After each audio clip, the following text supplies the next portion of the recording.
চলতি বছরের এপ্রিল মাসটি দেশের শেয়ার বাজারের জন্য ছিল এক কঠিনতম সময়। ঈদের ছুটি শেষে বাজার খুললেও বিনিয়োগকারীদের প্রত্যাশার কোনো প্রতিফলন ঘটেনি, বরং মাস জুড়ে ধারাবাহিক দরপতনের ফলে ঢাকা স্টক এক্সচেঞ্জ হারিয়েছে 17,297 কোটি টাকার বেশি বাজার মূলধন।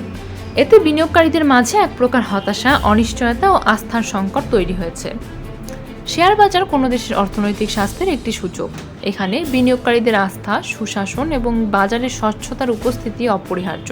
বাংলাদেশে মাঝে মধ্যেই বাজারে ওঠানামা দেখা গেলেও ধারাবাহিক পতন একটি উদ্বেগজনক সংকেত। বিশেষজ্ঞদের মতে একের পর এক পতনের ফলে সাধারণ বিনিয়োগকারীরা ঝুঁকি নিতে আগ্রহ হারাচ্ছেন, যার ফলে বাজারে তারল্য সংকট দেখা দেয় এবং নতুন বিনিয়োগ আসা বন্ধ হয়ে যায়। ডিএসইর পরিসংখ্যান অনুযায়ী এপ্রিলের শুরুতে সূচক ছিল 5,219 পয়েন্টে। মাস শেষে তা কমে দাঁড়ায় 4,917 পয়েন্টে, যেখানে 18 কার্যদিবসের মধ্যে 15 দিনেই দেখা গেছে পতন। একই সঙ্গে বাজার মূলধন এক মাসে কমেছে 17,000 কোটি টাকারও বেশি। এমন পরিস্থিতিতে অনেক বিনিয়োগকারী বাজার থেকে মুখ ফিরিয়ে নিচ্ছেন।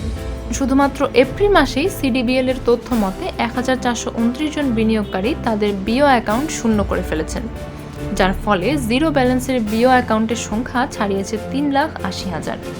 সক্রিয় অ্যাকাউন্ট কমেছে 10,000-এরও বেশি। বাজার বিশ্লেষকরা বলছেন, এই ধস কাটিয়ে উঠতে হলে কেবল আশ্বাস নয়, চাই সুস্পষ্ট নীতিগত সহায়তা, নিয়ন্ত্রক সংস্থার জবাবদিহিমূলক ভূমিকা এবং বাজারের দীর্ঘমেয়াদী পরিকল্পনা। বিনিয়োগকারীর আস্থা ফিরিয়ে আনা এখন সবচেয়ে বড় চ্যালেঞ্জ।